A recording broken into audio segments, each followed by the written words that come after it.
Hey everyone, in this video, we're finally going to do the second part of my long-awaited Hirelings series. If you've already seen the first video, and I recommend that you watch that first, you should already know how to set up the Hirelings in a sense of when you actually acquire them, how to pass them to another player, how they interact with rule and battle, and how they could give their controllers extra abilities. All of that stuff I covered in my first video, and I don't want to reiterate everything. In this video, I want to specifically go into deeper detail about the 4 Hirelings that were included in the Marauder expansion. So, the way the Hirelings were packaged is 4 of them came in the Marauder expansion, and those were these 4 that are based on the base game factions, the Marquise de Cat, or the Forest Patrol, I should say, the Last Dynasty, the Spring Uprising, and the Exile, as well as their demoted abilities. We're going to go through all 4 of these in greater detail. And then in a future video, we're going to go through the Riverfolk Hirelings, the Underworld Hirelings, and of course the Marauder Hirelings, which came in this nifty little Hirelings box that is perfect for storing all of the other Hireling pieces, as well as the landmarks and any other miscellaneous stuff that doesn't really fit in your main root box. So, without any further ado, let's begin. Normally, whenever you play with Hirelings, you're always going to have 3 of them on the side that are going to be part of the game, but to keep the demonstration simple, we're only going to look at one at a time. The first one is going to be the Forest Patrol. At the start of the game, the Hirelings are going to come out, and if the Forest Patrol is one of them, then you would take your set of ad set cards, your advanced setup cards, and just remove the Marquise de Cat, because it's the corresponding faction, and that one is just going to be removed from the game to ensure that you're not going to have Marquise de Cat and Forest Patrol in the same game. Then, you would follow the setup instructions, which are place 1 Forest Patrol warrior, look at how cute they are, in every clearing. So we have 12 included, and there's just going to be 1 in each clearing at the start of the game. I really like this because it simulates the feeling of having the Marquise de Cat in the game, which, as you know, they have the highest reach because the Marquise de Cat and the Forest Patrol present the most stability of the map because it's just filling the clearings with something with which you can interact and contest for rule and all these different things. So if you're playing a 2-player game, I highly recommend just by default choosing the Forest Patrol as one of your Hirelings that's going to be in play. Then we would set up our own factions. In this case, I want to be the Riverfolk Company as the protagonist in the situation, and the antagonist is going to be the Lord of the Hundreds. So after a few turns go by in the game, let's say that we have Riverfolk warriors like this, and Lord of the Hundreds look like this. The Riverfolk Company is the controller of the Forest Patrol. So you're going to look at your card, and you're going to take your Once in Daylight action. Note that this is not the start of daylight. You can take the action on your Hireling card at any point in daylight, but remember that it has to be an action using the Hireling pieces. It's not an action that your faction pieces get to take. It has to be with the Hireling pieces themselves. So let's look at what it says. Right here you see 2 different options separated by a boldface word or. So you can do either the first action above the or the second action. The first one says you may move and then you may battle. Of course, referring to the Forest Patrol. So you can do a move like this, and then you may battle. And note that it doesn't say you may battle in the destination. It just says you may move and then you may battle. So you can decide to move in there and battle the Lord of the Hundreds in here with this 1 warrior. However, instead, we're going to decide to do this. Move this guy into here and battle. But we always have to follow the rules of rule whenever we see a Hireling moving. Now, of course, Hirelings and their controllers share pieces for the purposes of rule. So in this situation, the Lord of the Hundreds rules the clearing. And over here, it might look like it's a tie for rule, but if the Riverfolk Company and the Forest Patrol are fusing their pieces together because the Riverfolk Company is the controller, that means that the Riverfolk Company And as a result, all of their hirelings rule this clearing, so this is a legal move. The Force Patrol may move into here, and then may battle the Lord of the Hundreds. Keep in mind that when a hireling does the battle, the controller or any other pieces are not involved with that battle. It's strictly these two hireling warriors that are doing the battle. So, we're gonna battle Lord of the Hundreds, and we rolled a 2-0, perfect. So, had we rolled a 3-0, you would only remove 2 of the defender's pieces because, of course, we only have 2 attackers. So, we remove these 2, and it's actually pretty nice that we only have 2 hireling warriors, because if a hireling were to remove an enemy piece of cardboard, whether it's a building or token, the controller does not score points for that. So it's really nice to use hirelings to whittle down your opponent's defenses and then use your own faction pieces and your faction actions, like the Rufo Company warrior here, to then use this piece to battle the stronghold, and then you would actually score the victory points because it's your faction that removed it, not the hireling. Now let's look at this special ability that you have written up here. Whenever any patrol warriors are removed, place one of them on this card, not in the supply. If we look back at this action, let's say that we had rolled 3-3, I guess. In this case, the Lord of the Hundreds and the Warlord are both removed, and both of these Force Patrol warriors are removed. Anytime any number of Force Patrol warriors are removed, one will always go right on top of the card, and the other will be placed in their supply. In most cases, whenever you're recruiting warriors or hirelings or whatever, you would take from the supply, but the Force Patrol is an exception. There is no mechanism for taking warriors from the supply back onto the map. The only way that Force Patrol warriors can come back into the game is via the second option for your daylight action, which is or.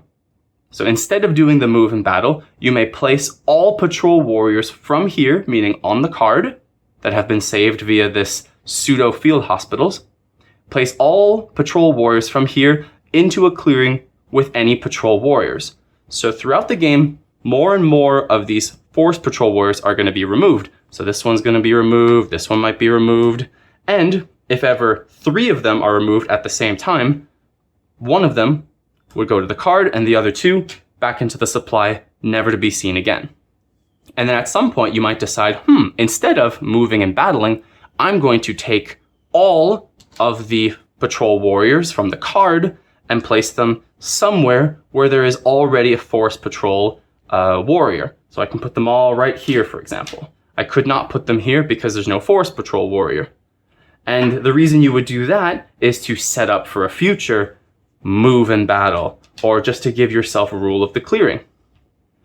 Now, this interesting little ability, how does that exactly interact with the card Coffin Makers? The way that Coffin Makers is written is anytime any number or any warriors would go to their supply, meaning the warriors that would otherwise be removed from the game. So let's say that there was a Corvid bomb, some disaster, and all of these Force Patrol warriors are removed. One of them always goes to the Force Patrol card, and the others would go back to the supply.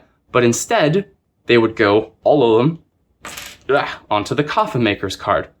And then once the player who is controlling Coffin Makers has their turn, they score their points, then they all would go to the supply, and then they're removed from the game permanently.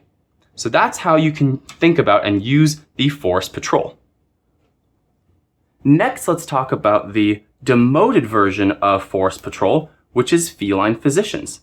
Let's read this real quick. The controller special ability is whenever any of your faction warriors are removed, you may spend a card matching their clearing to place those warriors in a clearing with your faction pieces instead of your supply. So it works a lot like field hospitals, except field hospitals requires you to return your removed Marquise de Cat warriors back to the keep. But in this situation, you can have them return back to any clearing where you have faction pieces. So let's look at a little example. Let's say that you have 3 Riverfolk warriors in this clearing, and the Lord of the Hundreds attacks them. So we do a little battle. 3-3. Okay, so, well, that would actually be pretty devastating for the Lord of the Hundreds, so they would all be removed. However, that still does 2 hits to the Riverfolk company. They would lose these 2 warriors. However, if you have Feline Physicians, you could discard a mouse card because it's a mouse clearing where they were removed from, so you discard that card, and you can return them back to the map in any clearing where you have faction pieces, not some other hirelings that you have. They have to be revolving around your faction pieces. And as you can see, I have a faction piece here, and if I had a trade post somewhere else, that would also count as a faction piece, but I can return them back to anywhere where I have pieces. So let's decide to put them right back here. Now, if there were a situation where all of your faction pieces were removed in the same instance, like if this battle happened, I don't know, 3-2, all of the Riverfolk warriors are removed, you can still spend a card to save them, but now you can't put them right back in the same clearing because there are no faction warriors left after that removal, so you can save them by putting them back somewhere else. Important to note that it uses the word place. So if the warlord, let's switch it over, if the warlord is the one who has this ability and the Riverfolk company attacks them and removes 2 of their warriors, you can still use field hospitals to save your regular hundreds warriors, but not the warlord, because it specifically uses the terminology place. And remember, you may only place the warlord on the map through anoint. So that's something I literally just thought about as I was preparing this video. That is a little weakness of the warlord because of the use of the word place. Okay? And some factions have really cool interactions with this ability. For example, the Woodland Alliance. If the Woodland Alliance goes into this clearing and then decides to organize, they remove a warrior to place a sympathy token. You have to complete the whole action. Remember the rule of no interruptions. You complete the action, remove the warrior, place the token, and then you can decide to use Feline Physicians. And because there is now a faction piece, we can spend this card to bring that warrior right back to where it was organized from. And now, voila, you have a defended sympathy token. And you can also do this for in camp with the badgers, or you can do it for plotting with the corvids, which would be nice if you're removing 2 corvid warriors to place a second plot in that turn. So think of these kind of really unique ways of using field hospitals. It's a great, speaking of Feline Physicians, hello, go away. So that is how you use Feline Physicians. The next hireling on the docket is the Last Dynasty. The Last Dynasty is clearly the hireling that corresponds to the Eerie dynasties, and the setup is pretty simple. You place all 5 of their dynasty warriors, these cool little eyeshadow wearing bluebirds, and you put all 5 of them in an edge clearing. Okay, so whoop, they go right there. Something like that. And unlike the forest patrol that is going to be moving around and split up into different forces, the Last Dynasty is always going to be contained in a cluster of warriors. There's no effect that could ever split them up. Even if you have something like False Orders, you can't just split up the bird ball. It's always going to exist as a cluster. Then, once the controller has the Last Dynasties, you're going to read the instructions and note that there are 3 different options. The first option, and then or the second option, or the third option. And the way that this kind of simulates the feeling of the Eerie dynasties is that it's like a program. You don't get to choose which of these choices that you have to do. It's really just following whether or not there are dynasty warriors on the map at all. If there aren't, then you do their comeback mechanism, which is first. If they rule the clearing that they're in, or if they don't rule the clearing, depending on which situation is true at the time you choose to resolve this action for the hireling, then you're just going to choose, you're going to do that action. Note that using a hireling is going to be optional unless it says otherwise. So this says once in daylight, you may do the action. So if you choose not to, you don't have to. But if you choose to do it, then you do the one that's prescribed. So the first effect says, if no Dynasty warriors are on the map, meaning they've been battled away, they've been board wiped entirely, if they are not on the map, place all 5 Dynasty warriors in any edge clearing and battle there. So you'd be able to just take all of them that have been removed, that are sitting in the supply, and place them in an edge clearing, and then battle there. Now, it does not say may battle there. A lot of this is like the Eyrie, where you are forced to do a battle if you may, if you can. So you go here, and then if there were an enemy, you would say, okay, I'm placing them here, and I must battle. Okay, so it works kind of like that. The second effect says, if they rule their clearing, meaning that the comeback mechanism didn't occur, if they rule their clearing, so for example, they were here, they rule their clearing, meaning the controller rules the clearing, then move all of their warriors and then battle them if able, or battle with them if able. So you would have to move all of them into here, and then again, no may battle. It says battle with them. If you move into a clearing where you can do a battle, you must. So we're just going to have to battle the only enemy that's in here, which is the Lord of the Hundreds. So you do the whole, do you have an ambush? And then you battle. In this situation, oh no, we remove the stronghold and don't get to score a point for it because it was the hireling that removed it. Okay, the last option, the last little step of the program is, if they do not rule their clearing, battle there twice. So in an instance where, actually in this case, they still rule the clearing because there are controller warriors and hireling warriors put together. So let's just move the river folk out of here. In this situation, we have 5 enemy warriors, 5 hireling warriors. They do not rule the clearing that they're in. And remember, just because they're the last dynasty does not mean that they have Lords of the Forest. You do not rule on ties with this hireling. So here in this case, they don't rule the clearing. It says if they do not rule their clearing, battle there twice. So you just have to battle the enemy. So we're going to battle Lord of the Hundreds. That's 2. 1. Hey, look at that. Now we rule the clearing. Do we move them? No. You're still going to have to keep resolving the action because you're commanded by your decree to battle there twice. So we're going to have to battle again. And it's a 2-0. Okay. And that's how the last dynasties works. I just realized something. It says that if no dynasty warriors are on the map, place all 5 dynasty warriors in any edge clearing and battle there. But if somebody had coffin makers in play, some of them could theoretically be in the coffin, in which case they would be stuck there because they're not in the supply. And anytime something says place, unless it says from somewhere else, like the Forest Patrol card does, you would take it from the supply. And since they're not in the supply, you'd be forced to take only the 3 that are left over back onto the map, and you'd have to wait until the next time they were board wiped before these now free from the coffin warriors can ever be brought back all together at once.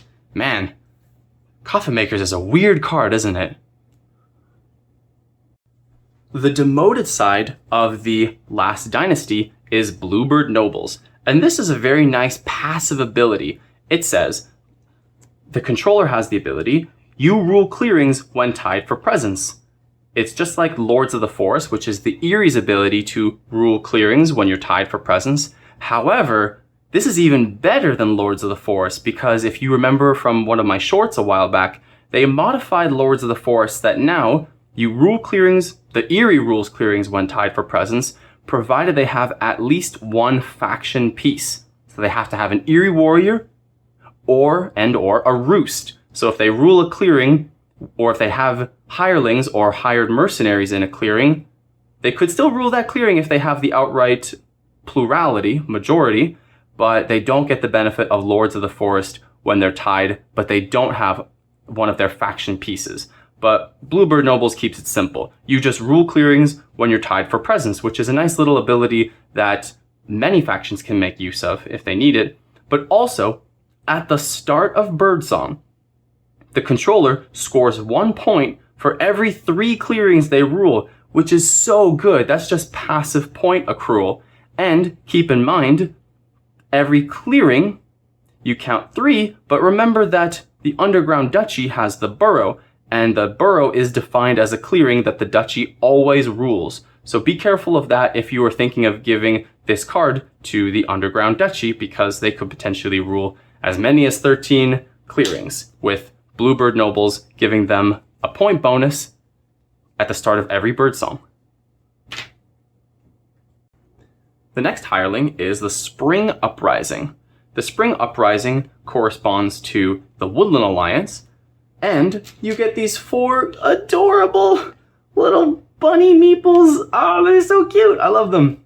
And you also get this green Uprising die, and it's basically the same as the mob die. So in the Marauder expansion, you have 2 dice that are basically the same, only this one's green, just like the Spring Uprising, and it represents all 3 of the normal suits on a 6-sided dice.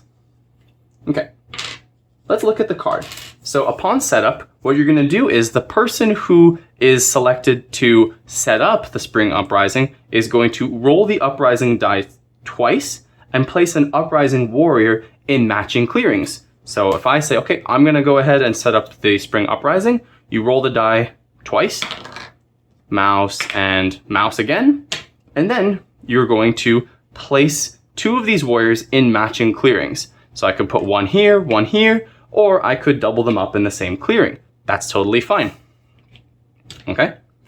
Then, let's look at how this ruling goes. So, the minute that somebody gives you this hireling, or when you acquire it, so this little icon here that says when hired, you're going to say, if no Uprising warriors are on the map, meaning they've all been removed, roll the Uprising die and place an Uprising warrior in a matching clearing.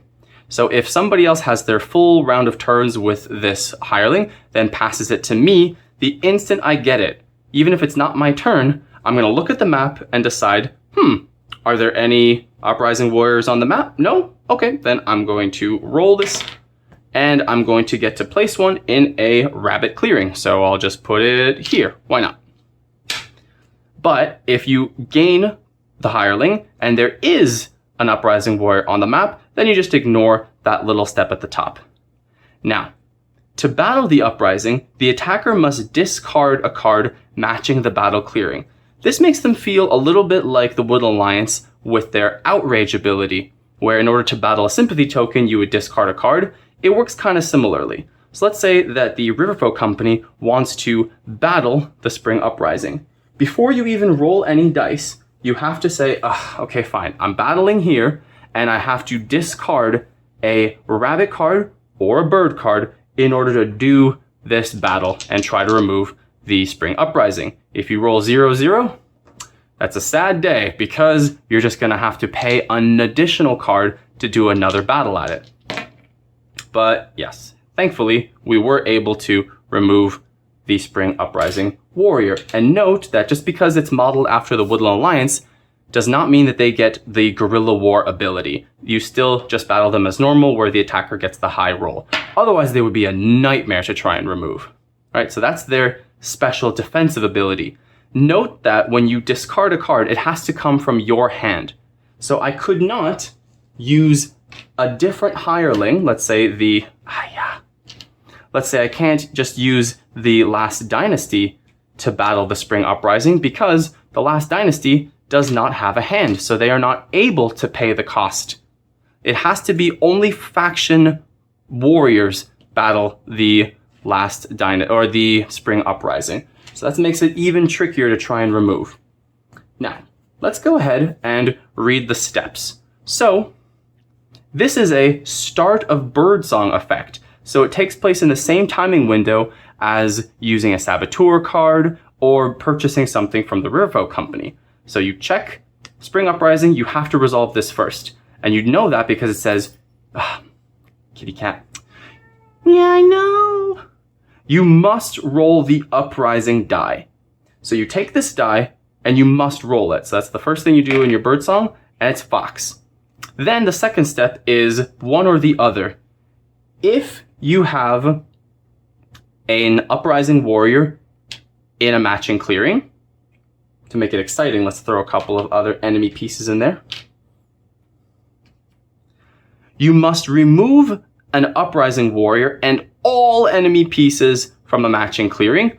Ooh, so it's like a revolt. I get to go remove all of the enemy pieces. Of course, it's a hireling removal, so you don't score a victory point. The controller does not for removing this stronghold, and you do remove the Spring Uprising warrior. So it's almost like he had a bomb on him that just blew himself up as well. That's pretty dark. So that's one of the things that you could do after you roll the dice and it lands on Fox. So either you must remove an Uprising warrior and all enemy pieces from matching clearing, or you must place an Uprising warrior in a matching clearing.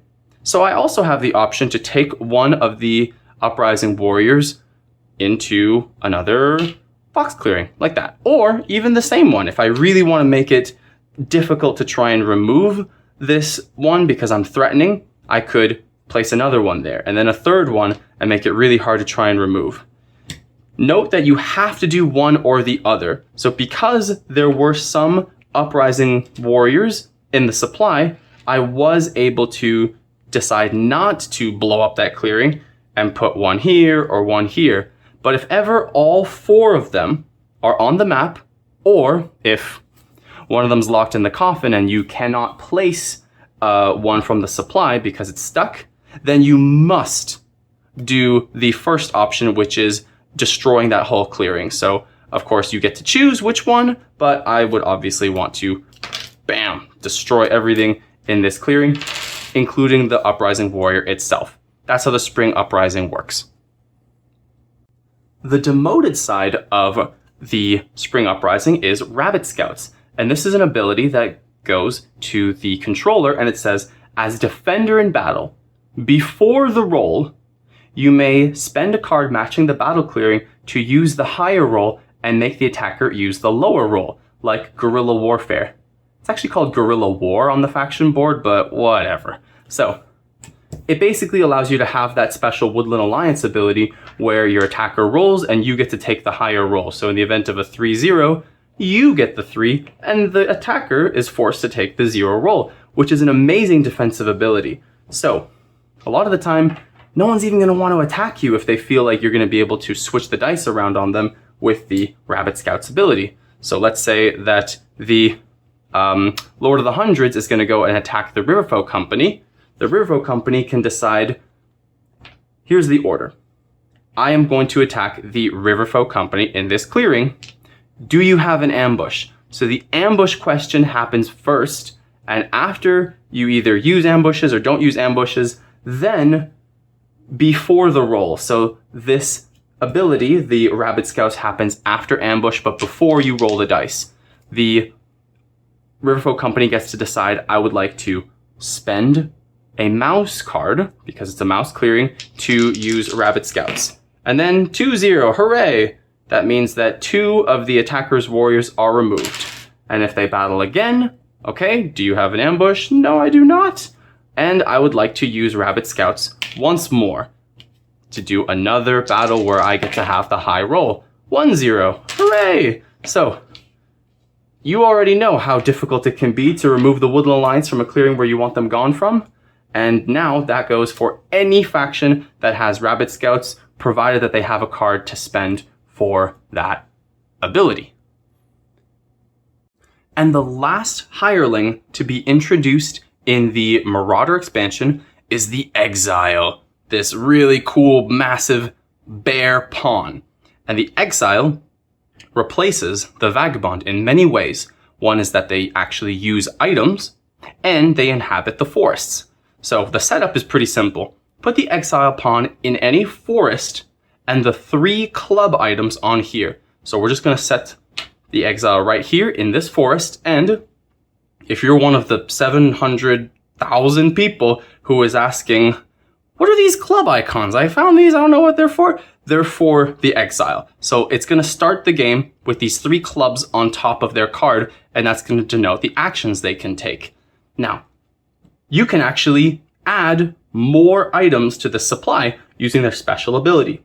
This says, anytime on their turn, a player with faction pieces adjacent to the Exile, meaning you have to be in a clearing that's adjacent to the forest where the Exile is, so that would be these 4 at the moment. So if I have a faction piece here, meaning one of my own faction warriors or a token or a building, may place an item from their crafted items box on this card to draw a card, and score a point. So you can get more value out of the items that you craft. So if I were the Riverfolk Company and I crafted a sword and a tea and coins, I would have a lot of points from that. And then, anytime on my turn, I could maybe move up the river, and now I have an adjacent faction piece to the Exile. I could give an item to score a point and draw a card. Something that I got wrong, something that I got wrong in my original Hirelings video is I said that you can only give the Exile 1 item per turn. It turns out that because of the wording, anytime on their turn, you can do that multiple times. So you can actually say, okay, I give the sword, then I give the tea for another point, draw another card, then I give the coins for another other card and another other point. Now, the reason that I got this wrong is because the original print and play of the Exile, then known as the Outcast, it literally said as many times on their turn they can give items. That was clear. This says anytime on their turn, and they explicitly removed the as many times as you want part, so I thought they were saying that now it's down to once per turn, but turns out I was wrong, and you can give as many items as you want. So you can save, you can hoard up all of your items for the end of the game, and then just chuck them all towards the Exile to score a huge number of points and just grab a bunch of cards. Now, I digress. What can the Exile actually do with these items, you might ask? Let's see. So, once in daylight, any number of times, you may exhaust 1 item here to move to an adjacent forest. So it's just like if the Vagabond were to slip from one forest into another. You just have to know that a path is the dividing line between forests. So I could move into an adjacent forest, right? So this is an adjacent forest. You exhaust 1 item to take that move. So then I could move again, move again, in here. And each time you move across into an adjacent forest, you exhaust an item. Then another thing you can do in any order is you may exhaust 2 items here to battle in an adjacent clearing. So if I'm the Riverfolk Company, maybe I want to attack the Lord of the Hundreds. So I'm going to exhaust 2 items to initiate a battle. Mr. Lord of the Hundreds, do you have an ambush? Boom! Yes, you can actually ambush the Exile even though they don't actually have any warriors. How does this work? Well, here it says, in battle, you can roll hits up to the number of items you have here. Whether they're face up or face down, it doesn't matter. This basically, all of these cap the number of hits. So at the moment, it's well over 3. For each hit taken, exhaust 1 item or remove 1 if you cannot exhaust any.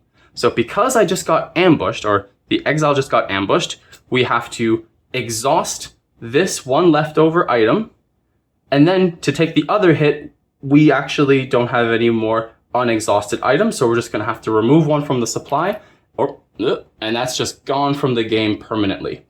And then we go forward with the battle. 2-1. Okay, well, the attacker gets the 2, defender gets the 1, and now you can see that I have plenty of items on this card, so I can deal the full 2 hits.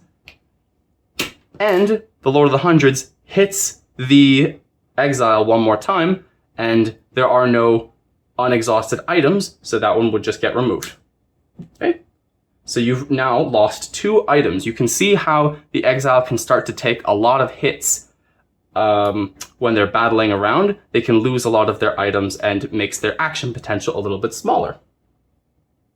Now, in the middle here, it says when done, meaning I can't take any more actions because all the items are exhausted, or I just don't want to take any more actions. Refresh all items here. So this is the step where you would just refresh everything. And after you do this, there's no more actions you can take with the Exile. Note that the way it's presented, if you look at the card, it says once in daylight, and then it's all these other instructions. That means that once you say, okay, I'm going to start taking all the actions I want to take with the Exile, you cannot interrupt this hireling action. It's actually technically one long compound action. So you cannot say, okay, we're going to go and move the Exile, battle. Oh, I want to give the Exile one more item. No, because that would be interrupting the Exile action. You have to do all of it, then refresh all the remaining items, and you're done taking actions with it on that turn.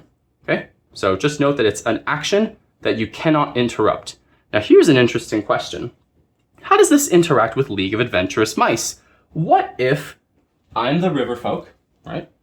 And I have an item on my faction board in my crafted items box that is exhausted because I used it to take an action. Well, if I decide to give this over to the Exile, nowhere does it say that you give the item face up.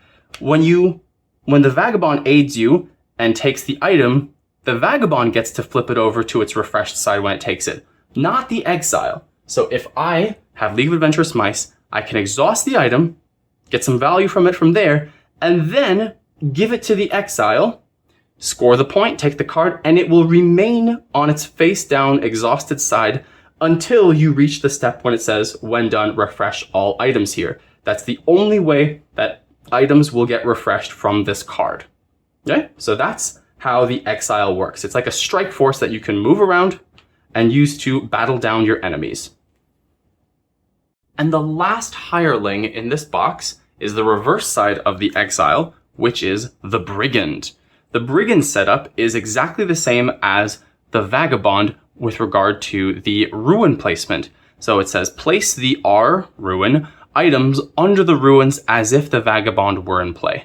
This might get confusing if the Lord of the Hundreds is also in play. The thing is, just like if the Lord of the Hundreds and the Vagabond were in the game, you would only have one set of ruin items. So because the Brigand is replacing the Vagabond, Lord of the Hundreds being in play does not add an additional set. The only time you would have two sets of ruin items is if there were two Vagabonds in play, which of course there could never be in a game with the Brigand. So if you set up Lord of the Hundreds first or whatever happens, don't worry about it. There's one set of ruin items with the Brigand. Okay? And the reason that that's important is, just like the Vagabond, the Brigand is able to open up the ruins and enable more building slots to be in play. So it's a demoted ability, and there are, for the first time, two separate once in daylight actions. And this is really interesting because that means that you can choose to do this first action, then later on in the term, you can interrupt this. You can choose to do the second action, or you can choose to do the second action first, do some stuff with your faction, and then choose to do the first action a little bit later. Or you can elect to do just one or just the other. But generally, you're probably going to want to do both, I would assume. And the abilities are, the first one, you may take an item from a ruin in a clearing with your faction pieces. As Lord of the Hundreds, put it in your hoard. If you took the last item from the ruin, remove the ruin. I know what I just said, that there's only ever going to be one set of ruin items with the Brigand. The reason that this phrasing is here is just to future-proof it in case there's later going to be another faction that also uses ruin items. But it's just saying that if ever you're taking the last item, the ruin is opened permanently. So how this works is you have to have a faction piece in a clearing with a ruin. So for this example, the Riverfolk Company, while in control of the Brigand, can say, okay, I will do the first action, which is I will take an item from inside this ruin. It's the ruin sword. And because it's the only item in there, this ruin is gone. And now this building slot is open. I can take the item and put it in my crafted items box. But without there being a Vagabond in play, And if I don't have League of Adventurous Mice, well, what can I do with this crafted item? It's not that useful. The Vagabond's not going to come and aid me, and maybe the Lord of the Hundreds is going to come and try to loot me for it. Well, not to worry. There is a second effect, and that is controller. You may exhaust an item in your crafted items box, just like with League of Adventurous Mice, but notably, you cannot exhaust items in the Horde. Okay, so yeah, sorry, Lord of the Hundreds, you do not have a crafted items box, you only have a Horde. So the controller can exhaust an item in their crafted items box to take a random card from a player with faction pieces in a clearing with your faction pieces. So it's just like the Thief's Steal ability. So provided I have a faction piece in a clearing with this intended target's faction pieces, I could just take a card from their hand at random, haha, and add it to my hand. So that's why it's two separate actions. So I could say, okay, we'll move into here. I'll use the first action to open up the ruin. Great. And then I'm going to do a move. And now I'm going to steal. So it's really nice that it's separated out as two separate actions. And we have now another mechanism through which we can open building slots, which is great. Even if you're a faction that never actually gets control of the Brigand, maybe you're the Marquise de Cat or the Lizard Cult, you'll just be happy that building slots are getting opened thanks to the Brigand's ability to open up the ruins. And there you have it. That is all 4, or I should say 8, of the hirelings that are going to be in the Marauder expansion.